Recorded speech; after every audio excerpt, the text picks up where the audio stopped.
With Love, Meghan Season 2 has dropped on Netflix and it's already being roasted by the critics. But rather than give it the early views that she needs, I'd rather focus on this interview that she just did with Bloomberg. It reveals so much manipulation by Meghan. It deserves its own analysis.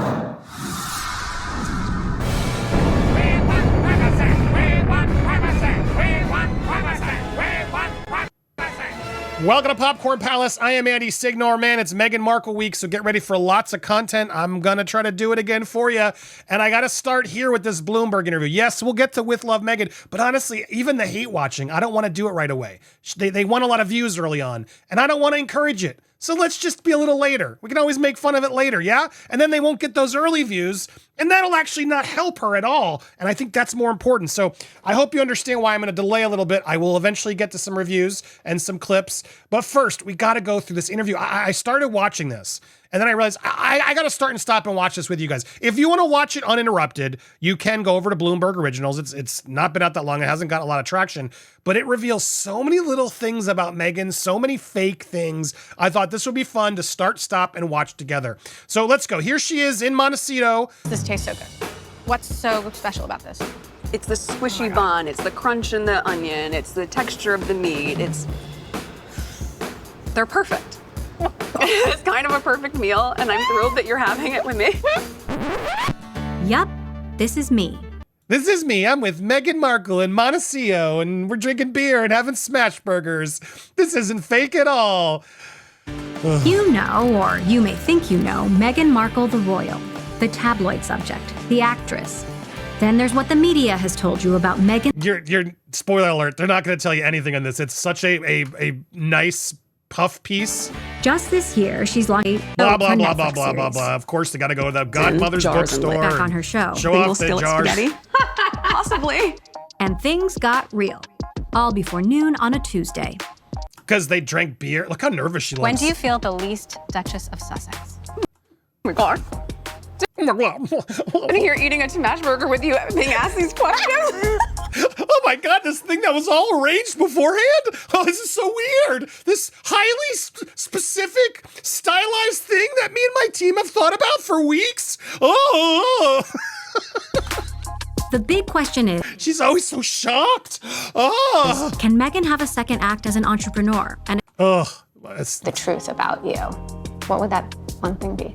What's the one truth? You ready for this? All right, so of course, she's got to spotlight Santa Barbara. That's all she does. The people in Santa Barbara do not like her. They're so annoyed that she's turning this into her own little Hollywood.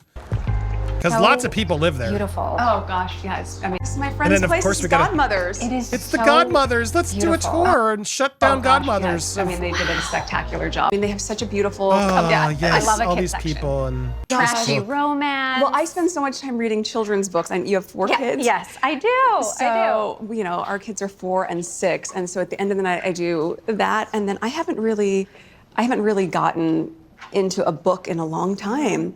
So she doesn't read. Surprise, surprise. Meghan Markle doesn't actually read. I mean, not surprised at all. I know, it's hard. I also read a lot of children's books. Parenting, self-help. Yeah, and then my late night indulgence now is just a lot of Duolingo. Do you ever do that? Oh, it's great. When I'm learning it, and so she's relearning French, guys. love to do that. It's really fun. So it looks so fun. Stores felt like a safe space. Tell me about that. You know, I think bookstores, you can find your story there. You can find. Except for Meghan, who just admitted she doesn't read. So she's just wandering around because it looks so nice. Find some version of your story or what feels true to you in it. I love that she literally comes to a bookstore and she's like, so what book have you read? Oh, I don't read. I just read kids' books. Within all those pages, it's just such a great space for discovery. And I think that makes people feel safe. It also tries to pretend like you're smart. Let's be honest. And now here's the Godmother's coffee fan. What? Look at this stuff. Okay, wow. More misty today. Morning. I know. What would you like? Can I get an oat milk chai tea latte? Of course, thank you. Yeah. What is this? She's got to sit. What would you like? This is like she's like curating this whole thing. Right. Everything's got to look so specific. So what is it about Monteceto? Even she's just uncomfortable standing there. It's like, girl, like just put your hands down and be normal for a second. What made this place feel like home more than other places? Well, we moved here 5 years ago. Oh, we're just so happy because we can take our kids to school and have a really supported, sweet life, running around and doing the things that I think everyone. How is this answering the question? Why did you pick Monteceto? Oh, because we have such a special life with our kids? Maybe as part of your day-to-day, but if you don't think about what life would be like without those moments. Right. Can someone please tell me where they live, where they don't get to have special moments with their kids? You can make that anywhere, girl. Why Monteceto? It's easy to take them for granted. So I love it. We have such a beautiful, embracing community. I've been able to really create and dream here. Yeah. All right. Yeah, take over. I think the word she meant to say was take over and make everything seem like it's heard. Meghan of Monteceto. Coffee? Yes. Okay. To own your own story. How important is it to own your own The story? most important thing in the world. The most important thing in the world to own your own story. Look at her. She's like, oh yeah, I got to own my story. No queen, no prince, nobody's going to own my story. I own it. Do you feel like you own your own story? I know I do. And if you know me, you She knows you do. And if you know her, of course she's got to own her story. know that I do. I think there are always going to be moments where you feel as though a story is being told about some caricature of you that actually has nothing to do with you. And that can be really hard to reconcile. Yeah. But I think the more comfortable you get with yourself, certainly age helps. I'll be 44. It's great. It's great. And I'm 44. Let's take a moment and just talk about how I don't look 44. Right? Yes, you do. And I just think there really is a lot of value to when you anchor into your own knowing. When you anchor into your own knowing. She's really starting to sound like Oprah. Then you're telling your own story. Yeah. You're telling your own story and how you show up in the world, what you do. You actually don't need to say anything. You can show who you are. With these fake books that you've never read. But I want to hear it from you. So when you were 11 years old, you protested an ad that you thought was sexist. And I found Oh, yeah, right. Oh, you're bringing this up again? This thing that I bring up all the time? You're bringing that up? I'm so surprised. it. With Linda Eller. Oh, God, we got to watch this thing that I always show to show that I was a feminist, even as a child? Yes, I want you to watch it. Okay, let's watch me as a kid. Gosh, This thing that my dad did that I'm not going to mention him at all because my dad's the devil, even though my dad did all this. We'll ignore that. Remember these my classmates too. Let's see. Her classmates. So I knew something would be done because I was I still make that furious. face. She's so right. I still make that face. And I I bet you make that face all the time in private. said, wait a minute, how could somebody say that? I think I'll write a letter. I did. I wrote a few. Yeah. Tell me She's like, I'm done with this. about that girl and how she grew up. Yeah. Tell me about that girl that was grown up by her father, Thomas, in LA, where he was very supportive. Tell me about that girl. Yeah, I grew up in LA and I had a great childhood. Oh, did you? Who raised you? That time was really fascinating because that day that we were watching that commercial at school was also when the LA riots were happening. Ah, nice pivot. So I'm not going to talk about my dad because I'm going to bring up that when I was a very little kid, I knew all about the LA riots. Got it. So you're not going to answer the question. Going on a very tense time in Los Angeles with Yeah, I'm sure you remember that in parents could great come and pick detail. us up. That commercial happens to come on. And I remember, look, the boys in the classroom said, yeah, that's where women belong, in the kitchen. And that's really what upset me. It was a very turbulent time. That whole story is just crazy because she did this class and it was fake. That was a fake class for the news. In our city, and a lot of The news wasn't just in her class and just happened to catch it. Her father set up that whole thing for her. She fails to mention that whole part. uncertainty. But the one thing I was certain on, in all of this, was that's wrong. Let's do something about it. Yeah, And I'm just gonna pretend like, yeah, this was It was normal. just so empowering to know that at a really young age, your voice could be heard. Because your father did all the work. He put you out there. He sent the letters. He encouraged you to do it. Well before social media, where everyone doesn't just have a soapbox. And then I went into middle school feeling very confident Yeah, thanks to your father, who you've now completely abandoned. because I was able to affect change for good. Yeah, you did it all yourself, girl, didn't you? Meghan Markle is... Why won't an interview have the balls to ask this question? But wasn't your father very instrumental in that? It's like she creates this environment where everyone's afraid to really push her or challenge her or ask anything of substance. That is to say, that girl has been in you since the beginning. Yes. I think our Yes, she's... Oh, no, that girl's never left. character, who we are at your core, I don't think that shifts. I think a lot of Oh my behavior God, this is so hard to get through. Sorry. the best or worst in a lot of people, but you're still who you are. Is there an inherent tension in Your family. trying to be relatable Oh God. Okay, that too. while also being a duchess? A duchess. Oh my God. The self-imposed title. She's not a duchess anymore. She's keeping that to create this fake aura that doesn't actually exist. No, I don't find, I'm just being myself. So I think probably it was different several years ago. This whole thing, girl, you're painting yourself like someone important, like a duchess. You're literally doing it with the environment, the everything that this reporter walked into. You are higher than everybody because you're the Duchess in Monteceto, starting a business.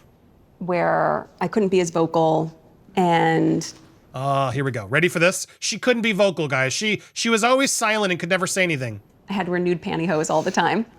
It was, let's be honest, that was not very myself. I hadn't. So she's bashing the queen. She's literally now bashing the queen because she had to wear pantyhose, God forbid, in this royal family that she came into. How dare they make her put on pantyhose? Seen pantyhose since movies in the 80s when they Oh, you're so outdated, queen. came in the little egg. That felt a little bit inauthentic, but that's a silly example. But it is an example of It's a very silly example, girl, but you brought it up. You couldn't help yourself but making fun of that whole history because you have no respect for it. And you never tried.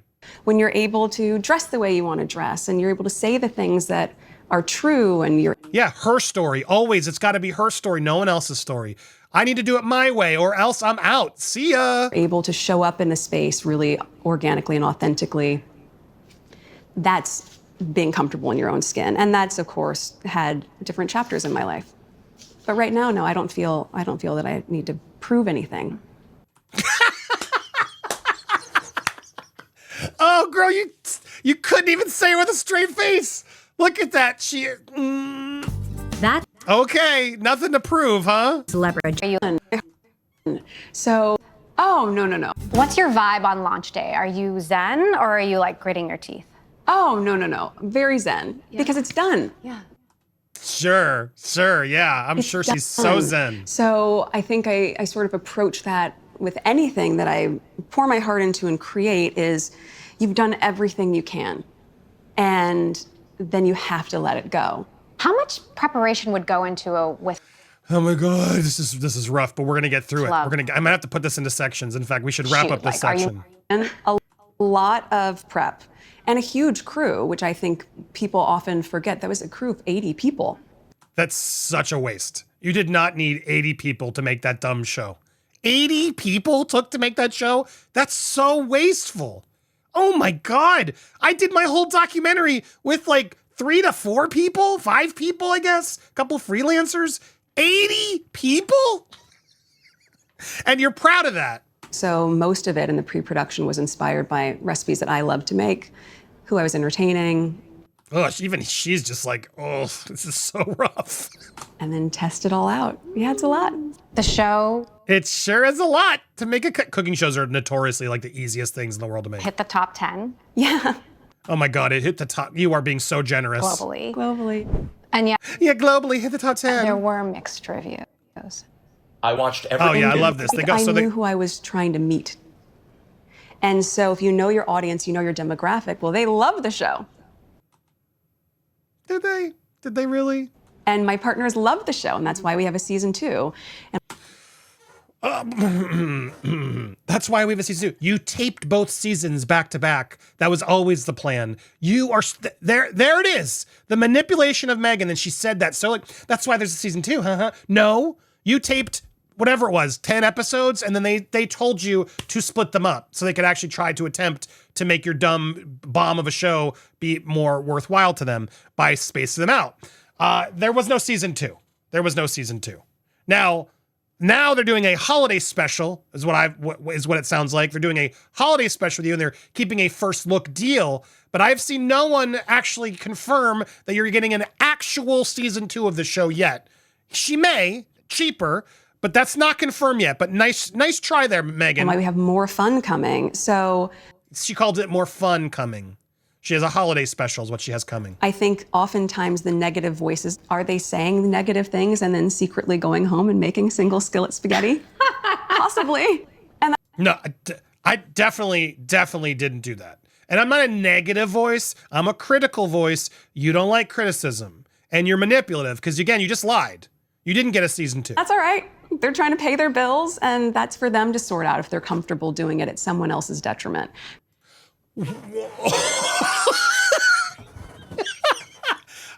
What? From my Okay, standpoint, first of all, the I am very comfortable paying my bills, reporting on you. I'm glad that I now have your permission. Anybody who's out there saying I'm not allowed to do it, Meghan Markle, for one, just gave me her permission. Did y'all hear that? Did you all hear that? skillet spaghetti? Possibly. And that's all right. They're trying to pay their bills, and that's for them to sort out if they're comfortable doing it at someone else's detriment. At someone else's detriment? Oh, how dare you? How dare you? You are the eternal victim. Any criticism is to your detriment. To your detriment. Me reacting, you giving you attention is to your detriment. Oh, I can't even. I need a pause. How? The manipulation, the narcissism, the phoniness, the lies. This is why I can't stop, because you constantly are just hoping we'll go away and get bored and not call out your BS. You are, I need a break. We're going to come back. I will do a second part just because I'm so fired up on this. Make sure you hit the subscribe button, hit that bell for all alerts, smash that like button as well. We got so much Meghan Markle content. Oh my God, I think I'm going to have to turn to Steph the Alternator this week and do multiple videos a day. Who's excited? Let me know. Meghan gave me permission, so I don't want to hear it at all, Meghan. Thank you. Thank you.